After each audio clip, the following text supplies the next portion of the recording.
মৈত্রর বিরুদ্ধে এবার ইডির আরও মামলা। কৃষ্ণনগরের তৃণমূল প্রার্থীর বিরুদ্ধে এনফোর্সমেন্ট ডিরেক্টরেটের নতুন মামলা। বেআইনি আর্থিক লেনদেনের অভিযোগে মামলা দায়ের হয়েছে। ফেমার পরে এবার পিএমএল এর ধারায় মামলা। ঘুষের বিনিময়ে সংসদে প্রশ্নের অভিযোগে ইডি তদন্ত করছে। আর এরই মধ্যে ফের একবার মহুয়া মৈত্রর বিরুদ্ধে ভোটের আগে নতুন মামলা এনফোর্সমেন্ট ডিরেক্টরেটের।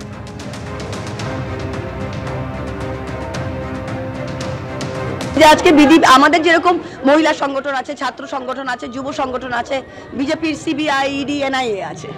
আজকেও তো ইডি আপনার বিরুদ্ধে একটা কেস তো রোজ করে, ওদের তো ভাত হজম হয় না। আজকে আমি তো বললাম তো, ওদের তো আমরা যেরকম রোজ সকালে উঠে পুজো করি, রোজ সকালে উঠে কেস ফাইল করে।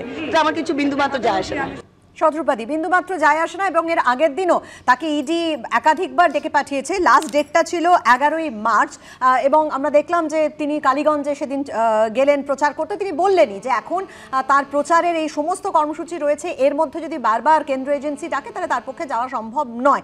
এবং মমতা বন্দ্যোপাধ্যায় তিনিও কিন্তু প্রচারে বেরিয়ে এই কৃষ্ণনগর থেকেই বলেছেন যে আমি বলে দিয়েছি আমার সব প্রার্থীকে যে এখন যদি ইডি ডিস্টার্ব করে, সিবিআই ডিস্টার্ব করে, তাহলে বলে দেবেন যে এখন ভোট আছে, এখন যাওয়া সম্ভব না, পরে ভাবা যাবে। তোমাদের মাধ্যমে স্পেসিফিক্যালি দেবনারায়ণদার মাধ্যমে আমি একটু মনে করে দিতে চাই মমতা ব্যানার্জিকে। মমতা ব্যানার্জি যখন বলেছে সিবিআইকে ভয় পাবার দরকার নেই, ইডিকে ভয় পাবার দরকার নেই, ওরা কিছু করতে পারবে না, এলে একটু চপমুড়ি খাইয়ে দেবেন, বসাবেন, চা খাওয়াবেন, তখনই কিন্তু তাদের ধরেছে। মহুয়া মৈত্র যে এই কাণ্ড করেছে এটা সবাই জানতো, দেশ জুড়ে সবাই জানতো। পুজোর সময় এই জিনিসটা শুরু হয়েছিল, আমার যতদূর মনে হচ্ছে দশমী বা নবমীর সময় এরকম চলছিল। এবং সে তখন থেকে লাগাতার আজ অবধি বলে যাচ্ছে যে ওয়্যার ইজ দ্য ক্যাশ, যে ক্যাশ ফর কোয়েশ্চেন যে আমরা প্রশ্ন করছি, ও বলে যাচ্ছে where is the cash, ED has proven here is the cash. এবং এই দুটো মামলা তোমরা যেটা বলছো, okay she has been accused, ED has filed a case.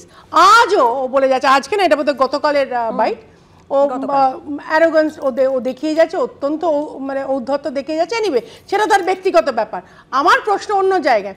Trinamool তো জানতো এবং প্রথম দিকে তৃণমূলের পাশেও দাঁড়ায়নি, একটা কোনো কথা কেউ বলেনি মানে মহুয়ার হয়ে। হঠাৎ করে জেনে শুনে তাকে দাঁড় করালো কেন কৃষ্ণনগরে? ও তো জানতো যে ইডি সিবিআই যে কোনো মুহূর্তে যাকে খুশি ডাকতে পারে, তাহলে তোর ক্যাম্পেইন এফেক্টেড হবে। জেনে শুনে কি তাহলে এটা করানো? মহুয়াকে হারানোর জন্য তৃণমূলের প্ল্যান? না, সেখানে আমি শত্রুপাতি একটা বিষয় একটু অ্যাড করতে চাই। আপনি এটা প্রশ্নটা তুললেন বলে আপনার মনে থাকবে যে সংসদে মহুয়া মৈত্রর সাংসদ পদ খারিজ হওয়ার পরে কিন্তু মমতা বন্দ্যোপাধ্যায় বলে দিয়েছিলেন যে এই কেন্দ্র থেকে মহুয়াকে আমরা দাঁড় করাবো। মানুষ যাকে নির্বাচন করেছে, এই কেন্দ্রের সরকার রাজনৈতিক প্রতিহিংসা পরায়ণ হয়ে তাকে সংসদ থেকে বার করে দিল। তার যে উত্তর দিতেই কিন্তু এখান থেকে দাঁড় করানো হবে। এটা মুখ্যমন্ত্রী সেদিনও বলেছে। সেদিন তো আমার মনে আছে কি বলেছিল, সেদিনও বলেছে যেদিন মহুয়াকে নিয়ে মানে ও মহুয়ার প্রথম ক্যাম্পে নামলেন, সেদিনও বলেছে জোরে জোরে চিৎকার করে বিজেপির একের পর এক যে কুকীর্তি সেগুলো ফাঁস করে, সেগুলো জোরে জোরে বলে, সেই কারণেই তাকে সরিয়ে দেওয়া হয়েছে। কথা আমাদের নয়, দ্যাট ইজ তৃণমূলের স্ট্যান্ড। আমাদের একটাই মমতা বন্দ্যোপাধ্যায় বলেছে, কিন্তু শত্রুপাতি যে প্রশ্নটা তুললেন যে সবকিছু জেনে শুনে কেন মহুয়া মৈত্রকে ফের প্রার্থী করা হলো, তাহলে কি তৃণমূল জানতো তাকে হারানোর জন্যই একটা বড় শত্রুপাতি? হ্যাঁ, থেমে গেছে, প্রমাণিত তো বটেই। বলুন। অভয় কবিতা রবীন্দ্রনাথ বলছে, দেবতা রাক্ষস নয়, মেলি মৃত্যুগ্রাস, প্রবঞ্চনা করে তুমি দেখাইছো ত্রাস। আজকে হিরণান্দানি সেও কিন্তু পরিষ্কার কোনো দেয়নি, সেখানে ইডির কাছে যায়নি, সিবিআই দেখেছে যায়নি, প্রমাণ হয়নি। প্রমাণ এক জায়গায় হয় না, প্রমাণ হয়নি, শুধু মিথ্যা কথা বলা আছে। আদানির বিরুদ্ধে বললে প্রমাণ এত বলছি না, আদানির বিরুদ্ধে প্রবঞ্চনা করে তুমি দেখাইছো।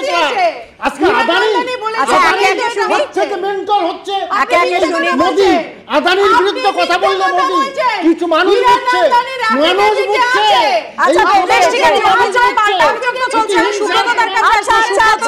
চিৎকার নয়, আচ্ছা প্রতিহিংসা। প্রমাণ সত্য প্রমাণিত করার জন্য কেন্দ্রীয় এজেন্সি রয়েছে, এখানে তর্ক না করলেও চলবে। সুব্রত বাবুর কাছে আসবো। সুব্রত বাবু, ঘটনাটা শুরু হয়েছিল মহুয়া মৈত্রর বিরুদ্ধে একাধিক অভিযোগ, সেটা তো বেশ কয়েক মাস আগে উঠেছিল। লোকসভা ভোটের মুখে দাঁড়িয়ে কেন্দ্রীয় এজেন্সির এই তৎপরতা কেন? এইটা সেন্ট্রাল এজেন্সির যে বিশ্বাসযোগ্যতা, সেইটা নিয়ে কিছু প্রশ্ন তৈরি হচ্ছে। ধরুন পার্লামেন্টে ও বলছে, সে ও পলিটিক্যাল পার্টির কথা বলবে, কিন্তু সেই কারণে অ্যাকিউজ করা হচ্ছে। গতকাল আপে সঞ্জয় সিং তিনি বেল জামিন পেয়েছেন। পেয়েছেন। 6 মাস ধরে ইডি কিছু দিতে পারেনি। সঞ্জয় সিং আপনারা জানেন, ভাইব্র্যান্ট এমপি রাজ্যসভার এই সরকারের বিরুদ্ধে। এরকম যদি হতে থাকে তাহলে মুশকিল। আবার উল্টো দিকে প্রফুল প্যাটেল যেই বিজেপির সঙ্গে চলে গেল, সিবিআই ওর থেকে কেস তুলে নিল। এগুলো সেন্ট্রাল এজেন্সির বিশ্বাসযোগ্যতা নিয়ে প্রশ্ন তোলে। তার মানে আবার এইটা যদি কেউ ভাবে যে পার্থ চ্যাটার্জিকে গ্রেপ্তার করা হয়েছে অন্যায়ভাবে, তারপর এটা যদি কেউ ভাবে যে শাহজাহানকে গ্রেপ্তার করা হচ্ছে অন্যায়ভাবে, এইটা আবার ভুল আছে। আমরা যা দেখতে পাচ্ছি, খাটের তলায় টাকা, এখানে টাকা, ওখানে টাকা। প্রশ্ন হচ্ছে যে সেন্ট্রাল এজেন্সি যেমনভাবে প্রোঅ্যাক্টিভ হেমন্ত সোরেনের বিরুদ্ধে, যেমনভাবে কেজরিওয়ালের বিরুদ্ধে, তেমনভাবে হাওয়াই চটি এবং কয়লা ভাইপোর বিরুদ্ধে অ্যাক্টিভ আমরা দেখতে পাচ্ছি না। ফলে এইরকম দুরকম একটা অবস্থা পশ্চিমবাংলার মানুষের কাছে, না ঠিক আছে দেখা যায় না, আমরা দেখতে চাই, সেটা দেখতে চাই, আমাদের আকাঙ্ক্ষা আমরা দেখতে চাই। অন্তত এ রাজ্যের মানুষ সেটাই দেখতে চায় এবং এর শেষ চায়, এর শেষ কই। কিন্তু আমি এখানেই শ্রমিকদার কাছে আসবো। শ্রমিকদা, আপনি একজন আইনজীবী, আমি সেই আইনজীবীর জায়গা থেকে আপনার কাছ থেকে এটাই জানতে চাইবো যে এই যে মহুয়া মৈত্রর বিরুদ্ধে প্রথমে ফেমা, তারপর পিএমএলএ অ্যাক্টে এবার নতুন ইডি মামলা করলো, কি করতে পারে কেন্দ্রীয় এজেন্সি তার বিরুদ্ধে? দেখুন, কি করতে পারে সেটা কেন্দ্রীয় এজেন্সি তাদের তদন্তে যদি প্রকাশ হয়, তারা কোর্টের কাছ থেকে, সিবিআই কিন্তু কিচ্ছু পায়নি, কেউ কিন্তু এখনো পর্যন্ত কেউ কিচ্ছু উদ্ধার করতে পারেনি। কিন্তু ইডি আপনারা জানেন যে তারা শুধুমাত্র মানি লন্ডারিং কেসে তদন্ত করে। এবার মানি লন্ডারিং কেসে যদি ইডির হাতে কোনো প্রমাণ আসে, ইডি সেটা কোর্টে পেশ করবে। এবার কোর্টে পেশ করার জন্য তাকে ইডি কোর্টের এইটা দাবি, মানে কোর্ট থেকে তারা চাইতে পারে যে তাকে আমরা মানে হচ্ছে হেফাজতে নিয়ে আমরা তাকে জিজ্ঞাসাবাদ করতে চাই, বা কোর্ট তাকে বলতে পারে যে তুমি এই সময় থেকে এই সময়ের মধ্যে জিজ্ঞাসাবাদ করতে পারো, কারণ তিনিও বিভিন্ন মামলা করেছেন। ইডি এইটা করতে পারে। আর পাশাপাশি হচ্ছে দেখুন, যদি অন্য কোনো লোকে যাদের নামগুলো উঠে আসছে বা যারা টাকা দিয়েছেন, যদি আজকে তাদেরকেও সামনাসামনি বসিয়ে জেরা করার দরকার থাকে, তাহলে সেই অর্ডারগুলো ইডি নিতে পারে। যে অর্ডার যেভাবে ইডি অন্যান্য কেসগুলো করে থাকে, যেভাবে আপনি ধরুন যে এই শেখ শাহজাহানকে যেভাবে হেফাজতে নিয়েই 137 কোটি টাকা যেভাবে উদ্ধার করেছে, এবং হীরানন্দানী তাকেও কিন্তু ইডি জেরা করবে, এরকমই ইডি তরফ থেকে একদম সেও কিন্তু কেন্দ্রীয় এজেন্সির পক্ষ থেকে। এরপর কি পদক্ষেপ নেওয়া হয় সেদিকে আমাদের নজর থাকবে। আমরা চলে আসছি পরের বিষয়। 100 দিনের কাজে দুর্নীতির অভিযোগ নিয়ে তৃণমূলকে আক্রমণ করেছে বিজেপি নেতা জগন্নাথ চট্টোপাধ্যায় গতকাল বলেন, প্রকৃত উপভোক্তারা টাকা পাননি, তৃণমূল ভোটের আগে তার ক্যাডারদের টাকা বিলি করছে। পাল্টা জবাব দিয়েছে তৃণমূল। প্রকৃত উপভোক্তারা টাকা না পেয়ে, মজুরির টাকা না পেয়ে তৃণমূল ভোটের আগে তার ক্যাডারদেরকে টাকা বিলি করেছে। টাকা দেবে না, তারপর আবার দিলে কথা বলবে। উত্তর 24 পরগনার শুটিয়ায় 100 দিনের কাজে রাজ্য সরকারের দেওয়া টাকায় দুর্নীতির অভিযোগ ঘিরে চাপানুতর অব্যাহত।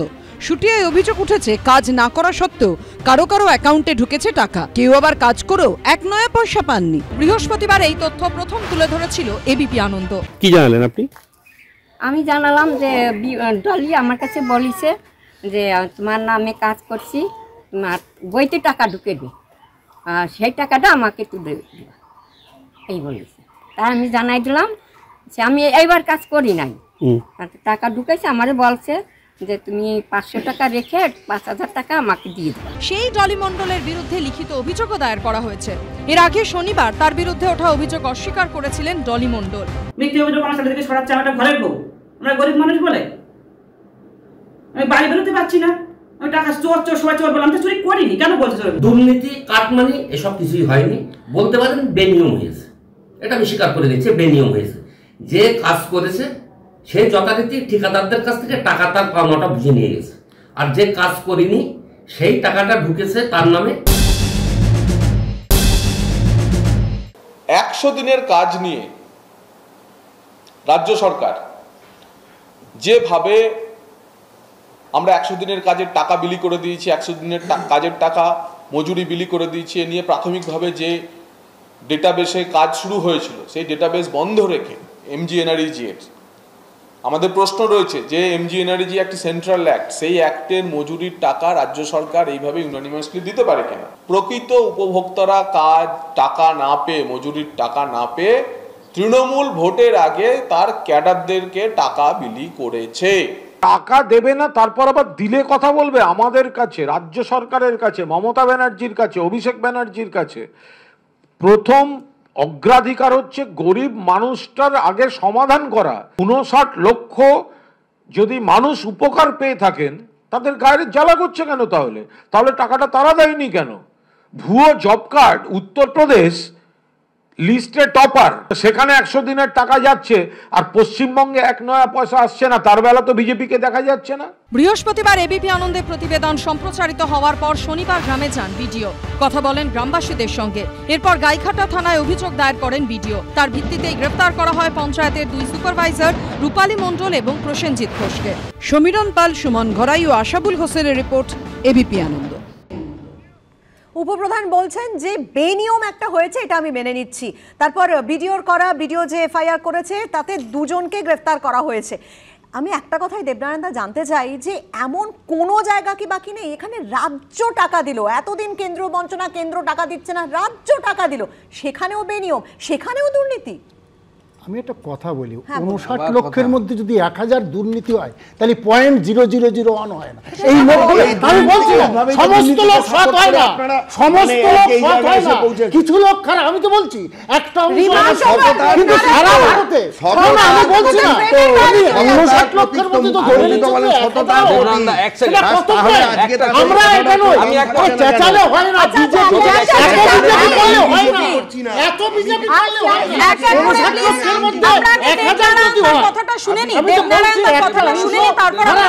অন্যায় থেকে অন্যায় বলছি, রাষ্ট্র জড়িত কোথায়? খুব কম সংখ্যক লোক এইসব কাজ করেছে, আমিও ওনার সাথে একমত। সেই কম সংখ্যক হচ্ছে আমাদের রাজ্যের মুখ্যমন্ত্রী, ফলে ও কম সংখ্যকের মধ্যে পড়ে। আমি তো অন্যরা কেউ করেনি, ওর নেতৃত্বেই হয়েছে খুব কম সংখ্যক লোক। এবং আমি অন্য নাম বলছি না, আমি একটা নাম বলছি যে উনি দুর্নীতি করেছেন।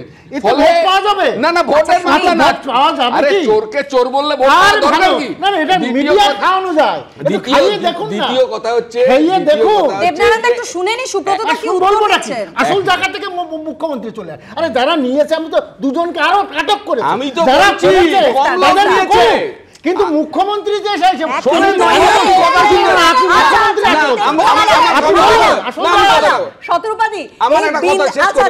বিন্দু বিন্দুতেই তো সিন্ধু রচনা হয়। তো প্রত্যেকটা জায়গায় যেটা দেবনারায়ণদা বলছে যে এতটুকু তো হতেই পারে, এই এতটুকু হতে পারে না, দেবনারায়ণদা আপনি বলে দিয়েছেন। কিন্তু শিক্ষা, স্বাস্থ্য, রেশন সবকিছু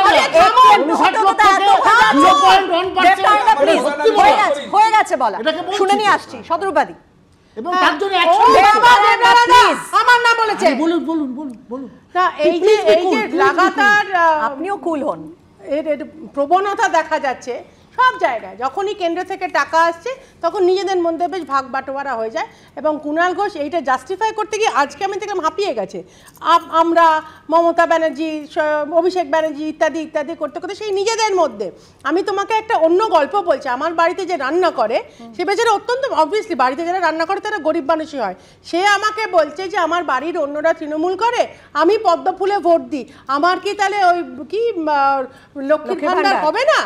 আমি বললাম না, ফর্ম টর্ম নিয়ে যাও। না বৌদি, ওরা তো ফর্ম টর্ম নিয়ে দিতে দেয় না, ওরা আগে জিজ্ঞেস করে তুমি কোন পার্টি করছো। এটা আমি বলছি না, আমার বাড়ির কাজের লোক বলছে, একদম সাধারণ দেবাংশু লাগাতার রেখা পাত্রর বিষয় বলেনি যে তিনি বিচারিতা করছেন। রেখাটা আপনারা শেষ করে নিন। আমি জাস্ট এইটুকু বলে দিই, রেখা পাত্রের কথা যখন তুললে, প্রথমত এটা কোথাও লেখা নেই যে প্রার্থী হবে সে রাজ্যের বা কেন্দ্রের কোনো প্রকল্পের সে বেনিফিট নিতে পারবে না, কারণ এটা কোনো কোম্পানির টাকা নয়, ব্যক্তিগত মানুষের টাকা নয়, এটা রাজ্যের টাকা, কেন্দ্রের টাকা। প্রতিটা মানুষের এটাতে উত্তরাধিকার আছে, এটাতে অধিকার আছে।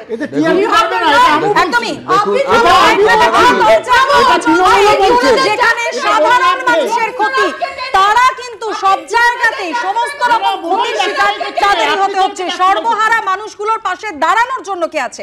এই প্রশ্নটা উঠছে, তার কারণ উত্তরবঙ্গের 3 জেলার ছবি কিন্তু সেই প্রশ্নটা বারবার তুলছে। যে কোনো ক্ষেত্রেই আমরা যেটা দেখতে পাই, রাজনৈতিক দায় ঠেলাঠেলি একদিকে যেমন চলতে থাকে, অন্যদিকে বঞ্চনার শিকার হতে হয় সেই সাধারণ মানুষকেই। উত্তরবঙ্গের ছবিটা যদি আপনাদের দেখাই, ঘূর্ণিঝড়ে বিধ্বস্ত জলপাইগুড়ি, 3 দিন কেটে গিয়েছে। সময় যত গড়াচ্ছে ততই কিন্তু দীর্ঘ হচ্ছে বঞ্চনার অভিযোগের তালিকা। 3 দিন হতে চলেছে, এখনো বহু জায়গায় ত্রাণ সামগ্রী পৌঁছয়নি বলে অভিযোগ করছেন এই সর্বহারা মানুষগুলো। কোথাও পানীয় জল নেই, খাবার অমিল, বিদ্যুৎহীন এলাকা।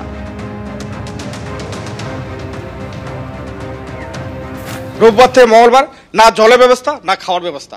একটু মুড়ি দিচ্ছে, আর ওই কোন কোম্পানি থেকে এসে একটা জলের বোতল দিচ্ছে, ওই ভাবে বাঁচা যায়নি মানুষ? বাঁচতে পারে বলে আপনারা? বলে কোনো নেতাই আসেন এইখানটায় এই অবধি। প্লাস্টিকও পাই নেই, পুরানা প্লাস্টিক এগুলাই তো নিয়ে থাকতেছি। 250 লিটার, 250 গ্রামের। হ্যাঁ, দুটো 4 জন মানুষ। ভাত দিয়ে তো গন্ধ বেরোচ্ছে। হ্যাঁ, ওগুলাই খেলাম, কি করব? কেন? বাঁচতে তো লাগবে। চিড়ামুড়ি দিচ্ছে, ওগুলো তো পেটে যাচ্ছে না, কি করে খাবো ওগুলো? তাই ভাতের তৃষ্ণাটা তো বেশি।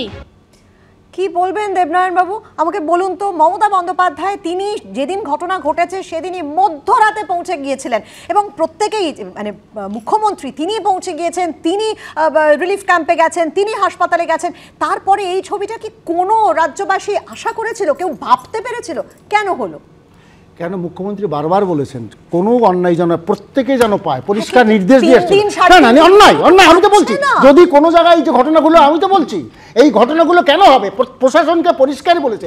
এখন ইলেকশন চলছে, আমি প্রশাসনকে বলেছি কোথাও যেন কোনো অসুবিধা, মুখ্যমন্ত্রী বলেও আসছেন, প্রশ্নও করেছে সাংবাদিকরা, একটা ঘটনাও যেন না হয়। সেখানে বলেছে যদি না যেয়ে থাকে প্রশাসনের দোষ, সেই প্রশাসনের বিরুদ্ধে ব্যবস্থা নেওয়া উচিত।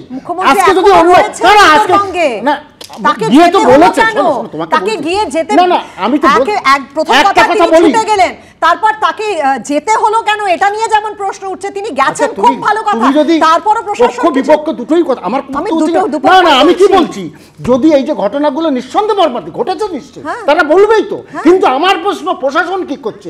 উনি প্রশাসন কি করছিল দেবনারায়ণ সেই প্রশ্ন তুলছেন, এবং এই একই প্রশ্ন কিন্তু বিজেপির তরফ থেকে করা হচ্ছে। সেখানে আমি শতরূপাদের কাছে যাব, শতরূপাদি কোচবিহার, আলিপুরদুয়ার, জলপাইগুড়ি এই তিনটি লোকসভায় কিন্তু বিজেপির দখলে।